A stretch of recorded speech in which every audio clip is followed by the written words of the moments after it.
Hello সবাইকে। তো আজকে ভিডিওটি একটু অন্যরকম। তো ঘুম থেকে উঠে ফার্স্টে বিছানা তুলে নিয়েছিলাম, তারপর মাঝে বিভিন্ন কাজ করেছি, কিন্তু ভিডিও করে দেওয়ার কেউ নেই, তাই আর ক্লিপগুলো নেওয়া হয়নি। নিজে যতটুকু পেরেছি নিয়েছি। বিছানা গুছিয়ে ফুল টুল তুলে ঘরটা ঝাড় দিয়ে ঘর মুছে নিয়েছি, তারপর স্নান করে পুজোটাও দিয়ে নিলাম। দুপুরে খাওয়া দাওয়া করে একটু শুয়েছিলাম, তারপর সন্ধে একটু বেরিয়েছিলাম। আজ আর কোনো আমার বান্ধবী নেই, তো আজ আমি একাই বেরিয়েছি। গিয়েছিলাম হচ্ছে মদনপুরে একটি ক্যাফেতে। তো ক্যাফেটির নাম হচ্ছে নীল দিগন্তে। দেখতেই পাচ্ছ কতটা সুন্দর জায়গাটা।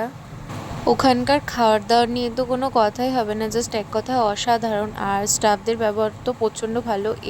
তারপরে ওখান থেকে খাওয়া দাওয়া করে আমরা বেরিয়ে পড়ি। বাড়ি আসার সময় দুটো আইসক্রিম নিয়ে বাড়ি চলে আসি।